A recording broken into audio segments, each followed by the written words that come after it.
Bom, boa noite, Como é a minha missão de fechar esse evento? Primeiro, agradecer ao pessoal da Estônia pelo espaço.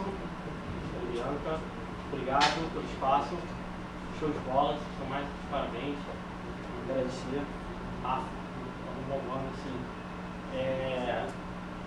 Vou falar como um saudosista, eu sou um dos da velha guarda da turma de Python aqui do Rio. Eu sou Henrique, Rodrigo Pinto, Castro. Alguém lembra? Alguém conhece esses nomes que eu citei? Rodrigo, Henrique Bastos, Ducão. Cadê Ducão? Ducão maldito. Cadê o Henrique? Henrique? Henrique tá ganhando dinheiro. Tá ficando rico, tem gerado, acabou a lista. Vitória, não é? Então a gente e eu acho. Desculpa eu tomar esse tempo de vocês falando, mas eu acho importante isso que está acontecendo hoje aqui. A comunidade Python do Rio estava muito mortinha, estava morrendo a míngua aí, né? Estava morrendo.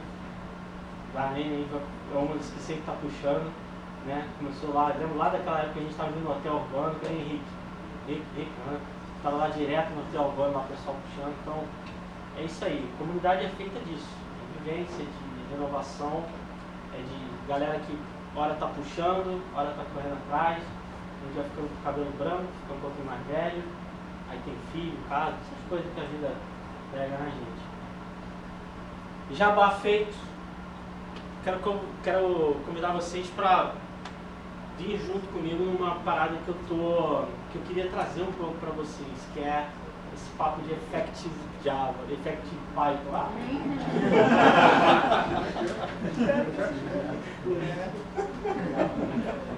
Sai de mim, urubu. Tá vendo? Falou Effective Java, o negócio já parou. Tudo parou de funcionar.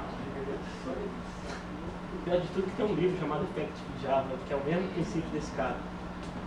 Vamos lá, vai. Effective Python, eu gosto de começar, né, com slide que eu digo, parece até slide dessas pessoas que perdem memória, né? Parece que eu não sei. É só para vocês conhecerem um pouco de quem está falando aqui em cima, né? Hoje eu estou trabalhando na Opera /Bimob. Bimob é uma empresa que foi comprada pela Opera por um produto bem maneiro que a gente faz, que é Apps Club. Quem tiver curiosidade, entra aí appsclub.com.br, você vai saber o produto que a gente está desenvolvendo. Estamos indo para o mundo inteiro, né? O pessoal da RH pediu para fazer um trabalho, então estamos contratando, aquele papo todo sempre, né? Mais importante, alguns contatos meus, meu Twitter. Eu geralmente estou gostando mais de escrever agora no Medium. André, outro André também está dando curso de vez em quando. Vamos fechar uma parceria com a Mora Labs aí um dia. Então, de vez em quando eu dou um workshop sobre performance e melhoria de código. E estou trabalhando muito nessa questão de softwares prontos para produção. É um papo extenso pra caramba, mas um dia quem tiver curiosidade, fica à vontade de procurar. Assunto que eu tenho me interessado um pouco. É mais do que DevOps, antes que alguém pense nisso, mas enfim. Meu GitHub, quem quiser pode ver lá os projetos que eu ando mexendo, as coisas que eu ando trabalhando, fique à vontade, colabore e tudo mais. Vou estar lá no Stack Carioca também, tem algumas coisinhas que eu fiz. Senti falta do Tumblr lá no Stack Carioca, então o Tumblr tá lá, não tá? Tumblr ou Splinter. Eu pergunto, cara. Quem não sabe, o Tumblr e o Splinter são dois projetos gigantes no mundo inteiro de Python, extremamente respeitados e desenvolvidos por gente aqui do Rio. Não sei se vocês conhecem esse nome, chamado Andrews Medina.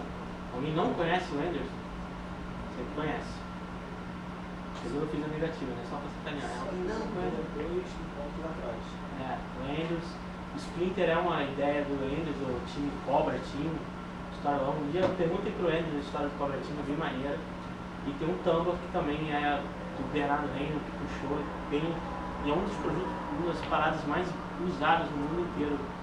Eu acho isso maneiro, mostrar para vocês que tem coisa em Python grande sendo feita aqui, do lado de vocês. Para começar a falar de código efetivo em Python, eu acho que tanto quem tem experiência ou quem está começando em Python já ouviu essa famosa palavra que está aqui, PEP8. Perfeito? PEP8 nada mais é do que uma proposição de especificação do Python. Me ajudem meus amigos mais tão Python. PEP é... Nunca lembro o que significa PEP. Enhancement Proposal. Obrigado. Python Enhancement Proposal. Como quem conhece Java, é a JSRs lá, do JSR do Java, são proposals, são especificações da linguagem que a gente tem, e geralmente o core time do Python vai seguir por aquela linha.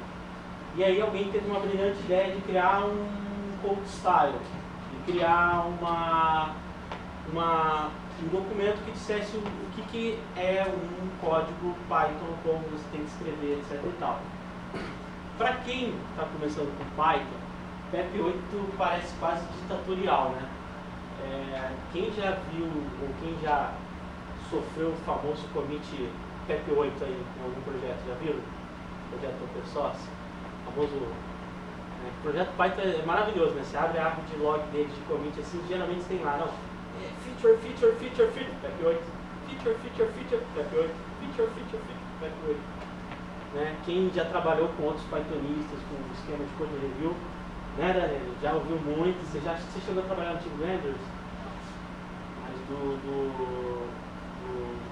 esqueci o nome dele, que está em Nova York, você trabalhou há pouco o nome dele. Chico. Não, Chicão não. Chicão não é o tipo de cara que faz isso, é um outro cara, o Lequito, que ele chamava lá no jogo. Trabalhou com o Lequito? Não. Que era outro cara que ele fazia code review com a gente. Oi? Eu já fiz commit em sério, Isso é estranho. Mas eu já trabalhei com caras que você terminava, eu acho que é muito normal dentro de time ágil a gente fazer essa prática de code review. Dentro da prática de code review, principalmente em times que adotam Python, a gente faz muito isso, né? Que é pega o código, dá uma olhada e vê. E a primeira coisa que todo Pythonista olha, o cara que já está com uma certa estrada de Python, é PEP8. É lindo. A gente abre o código e fala, não botou espaço entre o operador, tem que ser duas linhas, tem que ser uma, essa brincadeira de pegadinha. E eu sou um dos caras que, por conta das pessoas com quais eu trabalhei, eu tornei um ditador do PEP8. Queria botar uma figura bonitinha, parece tão bonita quanto a sua, né? Mas eu sou engenheiro, entendeu? Como se fosse minha brincadeira à parte, não tenho tanta a criatividade. Então, primeira coisa que eu acho que quando a gente fala de código efetivo em Python, Paracode Python, código Python, acho que é a baseline de qualquer coisa que vocês forem trabalhar com Python, é PEP8, certo? Parece uma pergunta meio boba, mas é só para a gente balizar mesmo. Todos familiarizados com a gente, é comum o PEP8, acho que para todos, né? Não é muito mistério. Mas, como minha professora de assertividade me ensinou, só para a gente não ficar muito no blá blá blá, PEP8 é esse documento que vocês estão vendo aqui. Geralmente as PEPs elas estão nesse site aqui que vocês podem procurar, então python.org dev/pep você vai ver toda. E esse documento é um código de convenções de coisas em Python. O que ele tem mais ou menos? Ele tem algumas coisas do tipo, como é que você indenta código Python, a famosa briga entre tab e space, né? Todo mundo briga por causa disso, né? Eu trabalho com Vim, aí tem gente que trabalha com Sublime, aí quando eu abro o código do cara do Python em Vim, eu fico mortificado com raiva. Bota espaço! De novo, eu me tornei um pouco chato com isso, então sou daqueles que dá reverb, babacão, sabe? Tanta coisa assim. Então, são coisas como espaçamento, enfim, uma série de regrinhas que você tem que ter, tab ou space, tá aqui, ó, viu? Para desmistificar tudo que vocês precisam saber, usem space. Maximum line length, eu vou passar rápido nisso porque eu acho que é a mais polêmica, é verdade, já levantou a bandeira. Acho um absurdo você limitar linhas do código Python, 80 colunas. Alguém já passou por isso? Alguém entende por que é 80 colunas? Eu costumo dizer o seguinte, você sabe por que o trem tem a largura que ele tem? Largura de 2 bundas de cavalo. Sabia? Então, né? Existe uma história interessante que eu vi, não vou lembrar onde, juro pra vocês que eu achei no Twitter, que é a história de que como, né, o transporte da Challenger, do primeiro ônibus espacial, foi limitado por 2 bundas de cavalo. É a história de que eles tinham que trafegar o equipamento todo por uma linha de trem, né, a entrega, o delivery lá das coisas. E aí eles tiveram que cortar os materiais todos e planejar, porque não passava nos túneis de trem. Então, como, né, a logística da Challenger foi definida por 2 bundas de cavalo, que os trens são. Então, por que 80 colunas? Porque antigamente, muito antigamente, os terminais eram, adivinha, 80 colunas. Né? Quem é mais velho do que eu, né, sabe que a gente tinha os famosos terminais lá, eram 80 colunas, ó, VT100, VT400 da vida.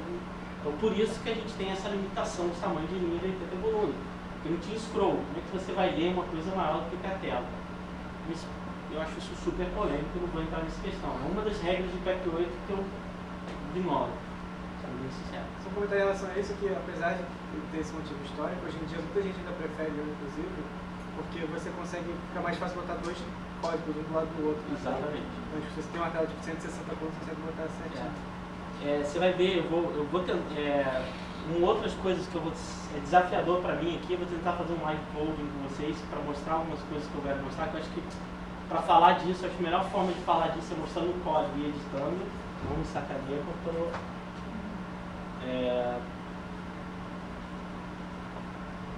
E é isso, PEP 8, cortemos a programação normal.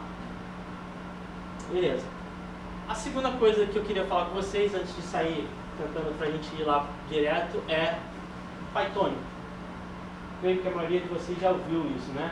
O seu código não é Pythonico, ou esse código está Pythonico. Eu achava que era coisa de brasileiro, né? Até que eu fui ver algumas apresentações que eu vou preparar para mim aqui. E é engraçado, é um termo universal, é isso mesmo, Pythonic, né?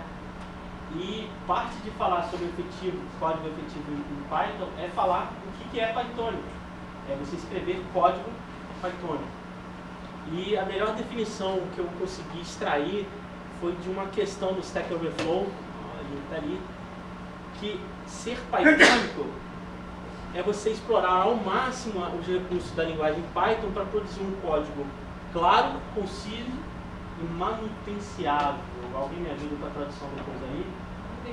Manutenível, olha só, obrigado amigos. Então, a ideia de um código Pythonico é você ter um código que explora todos os recursos da linguagem Python para que ele fique claro, conciso e manutenível. Desculpe meu modo de português. Outra coisa que eu adoro falar é do Zen of Python, que é uma das coisas que toda vez que eu ensino Python para alguém, toda vez que eu começo a falar sobre Python para alguém, quando alguém que chega para mim e fala, eu quero aprender Python, a primeira coisa que eu tento falar para as pessoas, juro para vocês que eu tento, algumas são mais afobadas, eu falo sobre o Zen of Python, que é, para mim, é a melhor definição de Beautiful Code, a melhor definição de Clean Code, né? Creio que todo mundo deva já ter ouvido falar desse livro chamado Clean Code, do Uncle Bob, né? E tem lá os princípios dele, lá de sólidos, essas questões todas. Mas para mim, na minha humilde arrogância, eu acho que um código bom, o Zen of Python é uma das coisas que mais resume o que eu acho que é um código clínico. E Pythonicamente falando, para mim é o Nirvana, né?